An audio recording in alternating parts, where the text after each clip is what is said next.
नमस्कार, मैं हूं केशव मालान। आज उपराष्ट्रपति का चुनाव जारी है देश में और बड़ी बात यह है कि ऐसा पहली बार हुआ कि जब एक देश को जाट चेहरे के रूप में उपराष्ट्रपति मिलेगा और जल्द ही उसकी घोषणा होगी। लेकिन आज जाट समाज से कुछ लोग हमारे साथ हैं, उनसे बातचीत करेंगे। गुर्जर समाज से कुछ लोग हमारे साथ हैं, बात करेंगे खास उस विषय पर कि एक ऐसा संयोग बना है कि पहली बार कि जब लोकसभा के अध्यक्ष ओम बिरला और उधर जयदीप धनखड़ दोनों ही राजस्थान के क्षेत्र से आते हैं। लेकिन आज बात करें जितेंद्र चौधरी की, तो उन्होंने आज पार्टी ज्वाइन किया है, उसकी बात करेंगे। लेकिन लोगों से राय जान लेते, क्या कहते हैं सर? क्या नाम है आपका? संजीव। क्या कहना चाहेंगे, क्योंकि आज जयदीप धनखड़ उपराष्ट्रपति का चुनाव है, ऐसा पहली बार हुआ कि जाट समाज से, क्योंकि लोग कहते हैं कि कहीं ना कहीं जाट विरोधी का एक तमगा लगा रहता है कि भाजपा जाट विरोधी है। धनखड़ साहब जो है बहुत सामाजिक कार्यकर्ता रहे हैं, बहुत पूर्व से। आज से उनका 40 साल का कैरियर रहा होगा, जिसमें वो समाज सेवा में अपना जीवन दे दिया उन्होंने।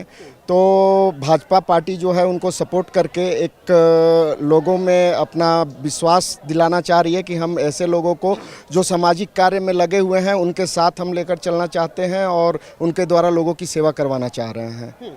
सर, क्या नाम है आपका? पीयूष पाठक। क्या कहना चाहेंगे, क्योंकि ऐसा पहली बार हुआ कि जब जयदीप धनखड़ का नाम घोषित हुआ तो विपक्ष में आपस में फूट हो गई। अगर बात करें ममता बनर्जी की, तो उन्होंने खुद कहा कि विपक्ष ने जो प्रत्याशी घोषित किया वो हमसे बातचीत करके नहीं किया। ममता जी के तो वैसे भी जगदीप धनखड़ जी से बड़े मधुर संबंध रहे हैं, आपको पता है। वो राज्यपाल भी रहे हैं पश्चिम बंगाल के। धनखड़ साहब की, जैसा कि संजीव जी ने भी बताया, कि बड़ी अच्छी छवि रही है। बहुत पूरा जीवन उनका भारतीय जनता पार्टी के साथ समाज सेवा में समर्पित रहा है। तो मेरा ये कहना है कि अब वो जाट समाज या राज्यपाल से बहुत ऊपर उठ चुके हैं, घोषणा मात्र बाकी है। और भारतीय जनता पार्टी की लोकप्रियता आपको यहाँ भी दिख रही है, हर चुनाव में दिख रही है, रोज़ आप देखते हैं, सब कुछ आपके सामने है। लेकिन सवाल ये है कि भाजपा जब भी कोई ऐसा फैसला लाती है तो शायद किसी ने सोचा नहीं था कि एक द्रौपदी मुर्मू जो आदिवासी महिला को राष्ट्रपति के पद पर लाना और जयदीप धनखड़ जैसे व्यक्ति को वहाँ पर उपराष्ट्रपति के लिए लाना। जी, उससे भी ज़्यादा आश्चर्यजनक रहता है जब आप आज की डेट में पद्म भूषण और पद्म विभूषण देखते होंगे। बहुत ही नीचे से लोगों को लाके दिया जाता है। द्रौपदी मुर्मू जी को राष्ट्रपति बनाया गया, धनखड़ साहब को उपराष्ट्रपति बनाया जा रहा है। तो ये तो है, सरप्राइजिंग तो होगा ही। सिर्फ बड़े नेताओं को मौका नहीं दिया जाता है, नीचे से लोगों को लाया जा रहा है। इससे पता चलता है कि ये किसी, जो हम हमेशा कहते आए हैं कि किसी एक व्यक्ति की पार्टी नहीं है, किसी एक परिवार की पार्टी नहीं है। परिवारवाद का विरोध चल रहा है हर तरफ, भारतीय जनता पार्टी विरोध कर रही है। ये सारी चीज़ें उसके सामने हैं। आप पद्म विभूषण के समय देखिए, ऐसे ऐसे लोग आए जो चप्पल भी नहीं पहनते हैं, वो जाते हैं वहाँ पर, उनके पास पहनने के कपड़े नहीं हैं। उड़ीसा से, केरला के गाँव से औरतें आईं, जिनको देख करके आप कह नहीं सकते कि ये पद्म विभूषण मिला है। वो तो ये भारतीय जनता पार्टी की सरकार में ही संभव था। आपने देखा है पिछली सरकारों में सिर्फ उद्योगपतियों, और मैं कहना नहीं चाहिए लेकिन गांधी जी लोगों को ही मिला है। वो गांधी जी नहीं, गांधी हैं, उनको ही चीज़ें मिली है। भारत रत्न से लेकर के सारी चीज़ें, विभूषण, पद्मश्री, पद्म विभूषण, सारी चीज़ें उनको मिली हैं। आज ये हमारे देश का सौभाग्य है कि हर नागरिक को मौका मिल रहा है। और मेरे जैसा एक सामान्य नागरिक भी आपके सामने खड़े होकर के इस बारे में आपसे कुछ कह पा रहा है। लेकिन यही बदलाव है, यही मोदी का नया भारत है कि जहां हवाई चप्पल पहनने वाला भी राष्ट्रपति और उपराष्ट्रपति बन सकता है। बिल्कुल बिल्कुल, यही भारत है। अब तो दिख रहा है। ये तो 7 साल पहले, 8 साल पहले घोषणाएं की गई थी, जो अब यहाँ पर प्रैक्टिकली दिखना स्टार्ट हो चुकी हैं। सब कुछ आपके सामने है। क्या कहना चाहेंगे जयदीप धनखड़ उपराष्ट्रपति? धनखड़ जी के बारे में हमने सुना है, वो एक पुराने कार्यकर्ता के साथ साथ एक किसान के भी बच्चे हैं। तो भारतीय जनता पार्टी हर वर्ग को लेके चल रही है, जाट से लेके इंडस्ट्री से लेके किसान वर्ग को भी साथ में लेके, सभी समुदायों को साथ लेते हुए सबको एक मौका दे रही है कि आप काम करिए।